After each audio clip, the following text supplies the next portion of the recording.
First line நேயர்களுக்கு வணக்கம். இப்போ நம்ம என்ன பார்க்க போகிறோம்னா ரொம்ப முக்கியமான விஷயம். ஏனென்றால் சி ஓட்டர்ஸ் அப்படின்ற ஒரு பிரபலமான கருத்து கணிப்பு நிறுவனம் என்று அழைக்கப்படுகிற ஒரு நிறுவனமும், இந்தியா டுடே அப்படின்ற ஒரு முன்னாள் செத்துப்போன ஒரு பத்திரிகை, அந்த பத்திரிகையும் இணைந்து நடத்திய சர்வேயில் அடுத்த முதல்வர் வேட்பாளர் யார் அப்படின்னு பார்த்திங்கன்னா மு.க. ஸ்டாலினுக்கு அடுத்து விஜய் தான் இருக்கார், எடப்பாடி பழனிசாமி இல்லை. அண்ணாமலை முதல்வர் வேட்பாளர்னு சொல்லி 9% ஓட்டை போட்டு 9% மக்கள் வாக்களிக்க தயாராக இருக்காங்கன்னு ஒன்று போட்டிருக்காங்க.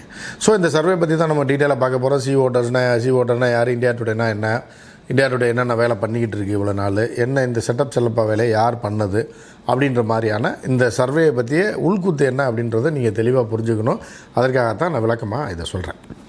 ஸோ தற்போது மீடியாக்களில் பார்த்திங்கன்னா எல்லாம் பிரேக்கிங்காக ஓடிட்டு இருந்திருக்கோம். எல்லா டிவி சேனல்லையும் இன்றைக்கி காலையிலேருந்து என்னென்னா அடுத்த முதல்வர் வேட்பாளர் பட்டியல் இல்லை போட்டியில் யார் இருக்குன்னா மு.க. ஸ்டாலினுக்கு அடுத்து விஜய் தான் இருக்கார் அப்படின்னு ஒன்று கிளப்பி விட்ருக்காங்க. இது ஏன் விஜயை 2வது இடத்துல கிளப்பி விட்ருக்காங்க, ஏன் எடப்பாடி பழனிசாமி பின்னாடி தள்ளினாங்க, ஏன் இந்த லிஸ்ட்டில் சீமானை சேர்க்கவே இல்லை, ஏன் அண்ணாமலை 9% வாங்குவார், எதற்காக இப்படி பிரித்து போட்டிருக்காங்கன்றது தான் நம்ம பார்க்க போகிறோம்.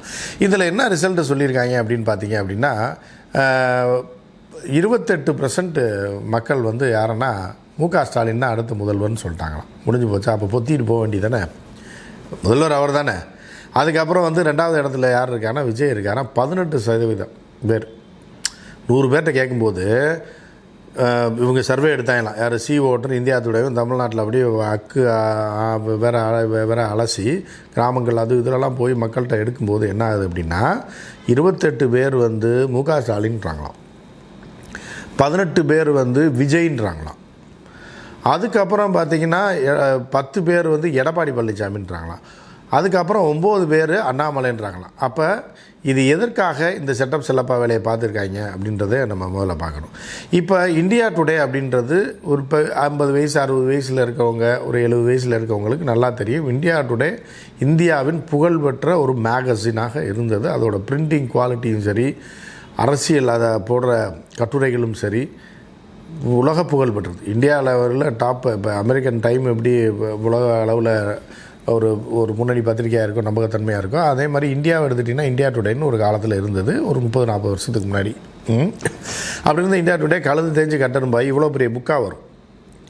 பை மந்த்லியாக வந்துகிட்டு இருந்துச்சு, அப்புறம் வீக்லியாக வந்தது. அதுக்கப்புறம் தமிழில் போட்டு 200 பக்கம் 250 பக்கம் வந்துக்கிட்டு இருந்தது. 100 பக்கம் ஆச்சு, அப்புறம் 50 பக்கமாகி 40 பக்கமாகி கடைசியில் அந்த தமிழில் எடிஷனே நிறுத்தி விட்டாங்க. சரியா? இப்படி ஒளிஞ்சு போய் ஒன்றும் இல்லாமல் இந்தியா டுடேவை திடீர்னு என்ன பண்ணாங்கன்னா அந்த வருஷம் பூரா சம்பாதிக்கணும், சம்பளம் கொடுக்கணும்ல, எல்லாத்தையும் வேலையை விட்டு நிறுத்திடுறாங்க, பிரிண்டிங்கை நிறுத்திடுறாங்க, தமிழ்லாம் ஸ்டாப் பண்ணிடுறாங்க. எல்லாம் முடிச்சதுக்கப்புறம் வருஷம் பூரா சர்வே எடுத்து பிழைக்கிறாங்க. அந்த சர்வே எடுத்து அதை புக்கில் போடும். அந்த புக்கு 10,000 காப்பி கூட போகுமான்றது தெரியல. ஒரு நாடு முழுவதுமே சேர்த்து ஒரு 2 லட்சம் காப்பி போனாலே பெரிய விஷயம். ஸோ இதை வைத்துக்கொண்டு, அந்த பழைய பேரை வைத்துக்கொண்டு காலேஜ்லேயே இந்தியாவிலே டாப் 10 காலேஜ் அது அப்படின்னு சொல்லி காலேஜ்காரன்ட்டு ஒரு பெரிய அமௌண்ட்டை போட்டுருவாங்க. 50 லட்சம் 1 கோடின்னு வாங்கிட்டு இவர் தான் டாப் 10ன்னு 10 காலேஜ் போடுறாங்கன்னா 10 காலேஜில் 1 கோடி வாங்கினா 10 கோடி ரூபா ஆச்சு அப்படின்ற மாதிரியான ஒரு கணக்கில் பொழப்ப ஓட்டிகிட்ருக்காங்க. 3 மாதத்துக்கு ஒரு சர்வே போடுவாங்க. சிறந்த கல்லூரி, சிறந்த பள்ளிக்கூடம், சிறந்த இது அதுன்னு சொல்லிட்டு இதை வச்சு பொழப்ப ஓட்டிகிட்டு இருப்பாங்க. எலெக்ஷன் வர்றப்போ ஒரு 3 சர்வேயை போட்டு கட்சிக்காரன்ட்ட காசு வாங்கி இப்படி தான் இந்தியா டுடே ஓடிட்டுருக்கு. இதுக்கு உறுதுணையாக இருக்கிறது சி ஓட்டர். ஏன்னா அவன் சர்வே நிறுவனம், சர்வே பண்ணி மட்டுமே சம்பாதிக்கக்கூடியவன். இவன் அதை பப்ளிசைஸ் பண்ணக்கூடியவன். இவனுக்கு நல்ல நேம் இருக்குது. இந்தியா டுடேக்கு சி ஓட்டருக்கு ஒரு நேம் ஆயிடுச்சு இந்த 10 வருஷத்தில். ஸோ இப்போ இவங்கெல்லாம் என்னென்னா செட்டப் செல்லப்பா வேலை பார்க்குறது தான் இவங்களோட வேலை. இப்போ என்ன பண்ணியிருக்கு அப்படின்னா பிஜேபி ஒரு பெரிய அமௌண்ட்டை கொடுத்துருக்கு அப்படின்னு சொல்லப்படுது. பண்ணிவிட்டு ஒரு சர்வே எடுக்கிறாங்க. எதுக்கு பிஜேபி எடுக்கிற சர்வேயில் விஜயை தூக்கி விடுறாங்க அப்படின்னு நீங்கள் பார்த்தீங்க அப்படின்னா இதில் தான் சூட்சுமம் அடங்கியிருக்கு. அதாவது அடுத்த சிஎம் கேண்டிடேட் யார் செல்வாக்கு மிகுந்தவர்கள், அடுத்த சிஎம்மாக வரக்கூடிய மக்கள் செல்வாக்கு யாருக்கு இருக்குது அப்படின்னு பார்த்தீங்கன்னா மு.க. ஸ்டாலினுக்கு இருக்குது அப்படின்னு சொல்லி 28 பேர், நல்லா தெரிஞ்சுக்கணும், 28 பேர் வாக்களிச்சிருக்காங்க. அதற்கு அடுத்து விஜய்க்கு 18% வாக்குகள் இருக்குது. அப்போ இது தனியாக டிஎம்கே மு.க. ஸ்டாலின் 28% இருக்குது. விஜய்க்கு 18% பேர் வாக்களிச்சிருக்காங்க. அதுக்கு அடுத்து எடப்பாடி பழனிசாமிக்கு 10% பேர் வாக்களிச்சிருக்காங்க. அப்போ எவ்வளோ ஆச்சு? 10ம் 18மே 28 ஆயிடுச்சா? அதுக்கப்புறம் அண்ணாமலைக்கு ஒரு 9% வாக்களிச்சிருக்காங்க. அப்போ எவ்வளோ ஆச்சு? 37%. அதாவது விஜய் எடப்பாடி பழனிசாமி அதிமுகவோட சேர்ந்து பிஜேபியோட சேர்ந்தால் இந்த மூணும் சேர்ந்தால் என்ன ஆகுது, திமுக அடித்து காலி பண்ணி முக ஸ்டாலினை காலி பண்ணிவிட்டு 37% வாக்குகளை பெற்று என்ன முதல்வர் வேட்பாளராக விஜய் முதல்வர் வேட்பாளர் ஆயிடுவார். இப்படின்ற ஒரு கணக்கை தான் இவங்க சொல்ல வராங்க. புரியுதுங்களா உங்களுக்கு எப்படின்னு? முக ஸ்டாலினுக்கு 28%, ஆனால் விஜய் 18 தான் இருக்கார், 2வது இடத்துல தான் இருக்கார் அப்படின்னு சொல்லி 3வது இடத்துல இருக்கார், 4வது இடத்துல இருக்காருன்னு காட்டுறது என்னென்னா, அப்போ இவங்க 3 பேரும் சேர்ந்தால் வந்துடலாம்ல. 37% இருக்குது, அவர் முக ஸ்டாலின் இப்போ 28 தானே இருக்குது. இதுதான் அந்த கணக்கு. காசு கொடுத்து ஒரு செட்டிங்கை ரெடி பண்ணுறாங்க அப்படின்ற காரணம் என்னென்னா, விஜய் மனசில் ஆசையை விதைக்கிறது. வயசு பிள்ளையை ஏமாற்றி அந்த பேப்பர்லலாம் பார்த்துருப்பேன், திருமணம் ஆசை காட்டி மோசடி, பல முறை கற்பழிக்கப்பட்ட பெண் போலீஸில் புகார்னு பார்ப்பீங்களா. இந்த மாதிரி திருமண ஆசை காட்டுற மாதிரி விஜய்க்கு முதல்வர் ஆசை காட்டுற மாதிரி இது அப்படியே இதுக்கு எதையோ ஒரு துண்டை போடுற மாதிரி காட்டினோடனே அப்போ விஜய் பார்ப்பார்ல, அந்த கூமுட்டைகள் கூட 3 பார் இருப்பான், என்ன இப்படி போட்டிருக்கா, நம்மளுக்கு 18% வருதா அப்படின்னு. இதெல்லாம் வீட்டில் உட்காந்து டேபிளில் உட்காந்து போடக்கிட்ட கணக்கு. இப்போ எங்கேயுமே சர்வே எடுத்துக்க மாட்டாங்க, மண்ணாங்கட்டி எடுத்துக்க மாட்டாங்க. இது ஒரு செட்டப். இந்த செட்டப் யாரை சொல்லப்படுவார்னா, மத்தியில் இருக்கக்கூடிய ஒரு கட்சி காசை கொடுத்து இதை பண்ணு, இதை கொண்டு வா, அந்த தம்பிக்கு ஆசையை ஊட்டுங்க. அப்போ தான் அந்த தம்பியை பிஜேபிக்குள்ளே வருவான். அந்த தம்பி வந்தான்னா ஆட்டையை போட்டு முடிச்சிடலாம், நீ தான் முதல்வர்னு சொல்லுவோம். எலெக்ஷனில் நிற்போம். எலெக்ஷன் நிற்கும் போது 3ஆக பிரிச்சுக்கிட்டோம்னா, எடப்பாடி பழனிசாமிக்கு 100 சீட்டு, பிஜேபிக்கு 60 சீட்டு, தம்பிக்கு 60 சீட்டு, யார் தம்பி விஜய்க்கு 60 சீட்டு. அப்போ 220 சீட்டு. மீதி கூட்டணி கட்சிக்காரனுக்கு ஆளுக்கு 2 சீட்டு. அப்போ 234 முடிஞ்சிச்சா? அப்படி வரும்போது நம்ம கூட்டணி ஆட்சி அமைக்கலாம், உங்களுக்கு 18% ஆதரவு இருக்குது, அதனால் நீங்கள் நில்லுங்க அப்படின்னு சொல்லி இந்த 3 பேரோட கூட்டணி சேர்ந்தோம்னா, ஏன்னா சேர்ந்து ஜெயிச்சிட்டோம் அப்படின்னா விஜய் ஒரு 40 இடத்துல ஜெயிக்கிறதுக்கு வாய்ப்பு இருக்குது. அதிமுக ஓட்டு அங்கே விழுகுதில்லை.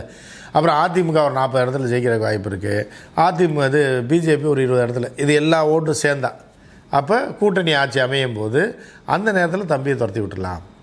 நாங்கள் தான் ஆட்சிக்கு வருவோம், நீ தான் ஆட்சிக்கு வருவோம். அப்போ நீ 6 மாதம் நான் 6 மாதம்னு கூறு போட்டு பிரித்து எடப்பாடி பழனிசாமியை துரத்தி விட்டுட்டு, கர்நாடகாவில் எப்படி பண்ணாங்களோ தேவகவுடாவை உடைச்சி தேவகவுடா மகனை வச்சு அந்த 40 சீட்டை வச்சு பிஜேபி ஆட்சிக்கு வந்து பாருங்கள். பிஜேபிக்கு மக்கள் செல்வாக்கு கிடையாது, பாஜக மக்கள் வாக்களிக்கவும் இல்லை. ஆனால் ஆட்டையை போட்ட ஒரு கூட்டணியை ரெடி பண்ணி அந்த கூட்டணி ஓட்டை வாங்கி இவங்க ஒரு 80 சீட்டை ஜெயிச்சுட்டு, அந்த ஆள் ஜெயிச்ச ஒரு 35 சீட்டை எதையோ ஒன்று ஆட்டையை போட்டு வாங்கி கூட்டணி ஆட்சின்னு சொல்லி முதலமைச்சராக எடியூரப்பாவை போட்டாங்க பாருங்கள். அந்த ஸ்டைலில் இங்கே போடணும்னு பார்க்குறாங்க.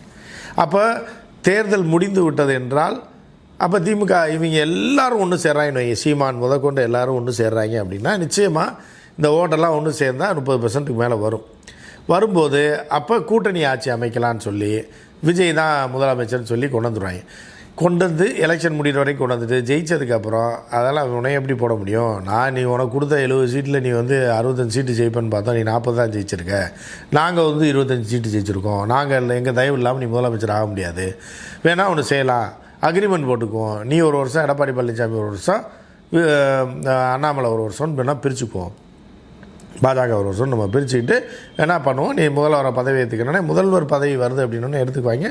இந்த ஸ்டேட்டையை நாசமாக்கி இந்த நாட்டோட அரசியலையும் நாசமாக்கி எப்படி கர்நாடகாவை நாசமாக்கினாங்களோ, எப்படி ராஜஸ்தானை நாசமாக்கினாங்களோ, எப்படி உத்தரப்பிரதேச நாசமாக்கினாங்களோ, அந்த மாதிரி தமிழகத்தையும் நாசமாக்குவதற்காக பாரதிய ஜனதா கட்சி போட்ட திட்டம்தான் இது. இந்த சர்வே பாரதிய ஜனதா கட்சி காசு கொடுத்து தான் இந்த சர்வேயை நடத்தி இப்படி ஒரு ஆசையை இவர்களுக்கு தூண்டி விடுகிறது. எடப்பாடி பழனிசாமி 3வது இடத்துக்கு தள்ளினதுக்கு காரணம் அதுதான். நீ வேல்யூவே இல்லாத ஆளாயிட்ட, இப்போ விஜய் தான் வேல்யூ, நீ நாங்கள் விஜய்க்கு ஆட்டையை போட்டு எப்படியாவது ஆசையை காட்டி உள்ளே கொண்டு வர்றோம், நீ சேர்ந்துக்கிட்டேன்னா இந்த கப்பலில் ஏறி நீ தப்பிச்சிடலாம், இல்லைன்னா உன் கப்பல் ஓட்டை கப்பலாகி தெரிச்சு ஓடி போயிடும், நாங்கள் சேர்ந்து ஆட்சி அமைச்சோம்னா நீயும் காலி ஆயிடுவ, திமுக ஒரு கட்சியாகவும் நாங்கள் எதிர்கட்சியாகவும் இருந்துருவோம், இல்லை ஆளுங்கட்சியாக நாங்கள் வந்துடுவோம் அப்படின்னு சொல்லி ஒரு மிரட்டலை ஏற்படுத்துவதற்கும், தமிழ்நாட்டை ஆட்டையை போடுவதற்கு பாரதிய ஜனதா கட்சி மறைமுகமாக விஜயை ஆசையை காட்டி தூண்டி விட்டுறதுக்காகவும், இந்த படத்தில் சொன்ன மாதிரி நட்டி சொல்லுவாப்லே, ஒருத்தனை இது பண்ணணும்னா அவனோட ஆசையை தூண்டணும் அப்படின்னு, அந்த மாதிரி விஜயோட ஆசையை தூண்டி விஜயை காலி பண்ணி நாசமாக்குவதற்காக போட்ட திட்டம் தான் இந்த ஓட்டரையும் இந்தியா டுடேயும் அதாவது சம்மந்தமே இல்லாமல் எலெக்ஷனுக்கு இன்னும் 1 வருஷம் இருக்கிற நேரத்தில் காசை கொடுத்து இந்த சர்வே வெளியிட்டிருக்காங்க. கோடி மீடியா பூராமே இந்த சர்வே பிரேக்கிங்காக போட்டிருக்கான். காரணம் என்னென்னா கோடி மீடியா காசு கொடுத்துருவாங்க, விளம்பரம் கொடுத்துருவாங்க. மேலே சொல்கிறது தான் கோடி மீடியா கேட்டாங்கன்னு, இல்லைனா கோடி மீடியா ஓனர் உள்ளே போயிடணும், ஜெயிலுக்கு போகணும். ஸோ அதனால் இப்போ தமிழ்நாட்டில் இருக்க 80% டிவி, 10 டிவியில் 8 டிவி வந்து கோடி மீடியா டிவி தான். 8 பேப்பரும் 10 பேப்பரில் 8 பேப்பரும் கோடி மீடியா பேப்பர் தான். எல்லாம் அவர்களுக்கு ஆதரவானவர்கள் தான். இல்லைன்னா இவர்கள் வாழ முடியாது. பேப்பர் அழிச்சு விட்ருவான், ஓனர் தூக்கி உள்ளே வச்சுருவான். சிலர் வந்து காசை வாங்கிட்டு ஆதரிப்பாங்க. ஸோ எனவே இது எல்லாமே போலி, எல்லாம் மாயா சாயா தான் அப்படின்றத நீங்கள் புரிஞ்சுக்கணும். இதில் எந்த உண்மையும் கிடையாது. விஜய்க்கு அந்த அளவுக்கு மாசு கிடையாது, மண்ணாங்கட்டியும் கிடையாது. விஜய் வந்து எலெக்ஷனில் நின்னா 5-7% ஓட்டு விழுங்க கூடாது. இதை தாண்டி அது சின்ன பையங்க, விவரம் தெரியாதவங்க, வயசுக்கு வந்தவங்க, வராதவங்க, இவங்க தான் வந்து ஓட்டு போடுவானே தவிர அறிவுள்ளவர்கள், வயது முதிர்ந்தவர்கள், ஒரு 30-25 வயசுக்கு மேலே உள்ளவன் விஜய்க்கு ஓட்டு போட மாட்டான். அது சொற்ப வாக்குகள் தான் வரும். ஏன்னா விஜய்க்கு வந்து பெரிய அரசியல் வருங்காலம்லாம் கிடையாது. இதில் இன்னொரு விஷயத்தையும் நம்ம சொல்லிக்கணும். என்ன அப்படின்னு பார்த்தோன்னா, எம்ஜிஆர்னு சொல்லிட்டு இவங்க வந்து ஒரு எம்ஜிஆர் மாதிரி விஜய், எம்ஜிஆர் மாதிரி விஜயன்றாங்க. எம்ஜிஆர் வந்து திமுகவுடைய ஒரு முகமாக இருந்தவர். அதே மாதிரி எம்ஜிஆர் தனிக்கட்சி ஆரம்பிக்கும் போது அவர் கூட இருந்தவெல்லாம் சாதாரண ஆளில் எல்லாமே ஜாம்பவான்கள். அண்ணாவுக்கு அடுத்த இடத்துல இருந்த நெடுஞ்செழியன், ஆர்.எம். வீரப்பன், பெரியார் கூடயே ட்ராவல் பண்ணி அண்ணாவுக்கே எல்லாத்தையும் பேக்கப்பாக இருந்து அவரோட கூடயே இருந்த ஆர்.எம். வீரப்பன், இப்போ கே.ஏ. கிருஷ்ணசாமி, இன்னும் பல மூத்த தலைவர்கள் தான் வந்து எம்ஜிஆருக்கு பேக் போனாக இருந்து எம்ஜிஆரை டிசைன் பண்ணி எம்ஜிஆரோட மாநாட்டை நடத்தி, எம்ஜிஆரோட முதல் மாநாட்டுக்கு எந்த செலவுமே இல்லாமல் 10 லட்சம் பேர் வந்த காலங்கள்லாம் உண்டு. எம்ஜிஆர் திரைப்படங்கள் மட்டும் இல்லாமல் மக்களுக்கு நேரடியாக நிறைய விஷயங்களை ஆட்சிக்கு வருவதற்கு முன்பும் சரி, நடிகராக இருக்கும்போதும் சரி செய்திருக்கிறார். அவர் நீண்ட காலமாக மக்களோட புழங்கி இருக்கிறார். விஜய் மாதிரி வீட்டுக்குள்ளே உட்காந்துக்கிட்டு தயிர் சாத பொண்ணை தொண்டர்களுக்கு கொடுக்குற ஆள் கிடையாது. எம்ஜிஆர் களத்தில் இறங்கியிருக்காரு. எல்லா இடத்துக்கும் போகக்கூடியவர், மக்கள் மனநிலை அறிந்தவர். எல்லா இடத்துக்கும் காரில் போய் எல்லா இடத்துலையும் பொதுக்கூட்டங்களில் பேசி மக்களை வந்து சந்தித்த ஒரு மனிதன். அவருக்கு பேக்கப்பில் மிகப்பெரிய தலைவர்கள்லாம் இருந்தார்கள். எனவே தான் எம்ஜிஆர் வெற்றி பெற்று ஒரு பெரிய கட்சியை நடத்தி திமுகவுக்கு எதிராகவே களம் இறங்கி கலைஞர் என்கிற ஒரு மாபெரும் தலைவருக்கு எதிராக அரசியல் செய்ய முடிந்தது. காரணம் வந்து என்னென்னா, அவர் கூட இருந்த மிகப்பெரும் தலைவர்கள் தான், மிகப்பெரிய அறிவுஜீவிகள், மிகப்பெரிய பேச்சாளர்கள்லாம் வைத்து தான் வந்தாரே தவிர எம்ஜிஆரை போய் விஜயோட துளி கூட 1% கூட கம்பேர் பண்ண முடியாது. இந்த ஆதவர்ஜனான்னு ஒரு டுபாக்கூர் வீட்டிலே சோறு போடாமல் துரத்தி விட்ருக்காங்க. அது வந்துட்டு எம்ஜிஆர் மாதிரி விஜய்ன்னு சொல்லி எதோ கம்பேர் பண்ணி பேசிகிட்டு இருக்காப்புல. புஸ்தக கண்காட்சியில் 4 புஸ்தகத்தை வாங்கி படிச்சுவிட்டு, சரியா?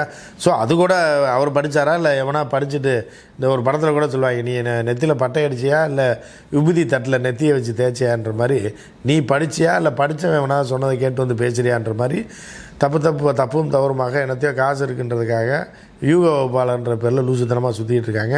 இவர்கள் பேச்செல்லாம் கேட்டு கடைசியில் அரசியல் காய் நகர்த்தலில் விஜய் 2026க்கு அப்புறம் அரசியலில் இருப்பாரா இருக்க மாட்டாரான்றதே ஒரு சந்தேகம் அப்படின்ற ஒரு நிலையில் ஓடரும் இந்தியா டுடேயும் சேர்ந்து மண்டைய கேள்வி விஜயை கட்டி இறக்கி விடுறதுக்கான ஒரு விஷயத்தை தான் செய்திருக்கிறார்கள். பணத்தை வாங்கி கொண்டு இந்த சர்வே வெளியிட்டிருக்கிறார்கள் சம்பந்தமில்லாத நேரத்தில் அப்படின்றது தான் உண்மை.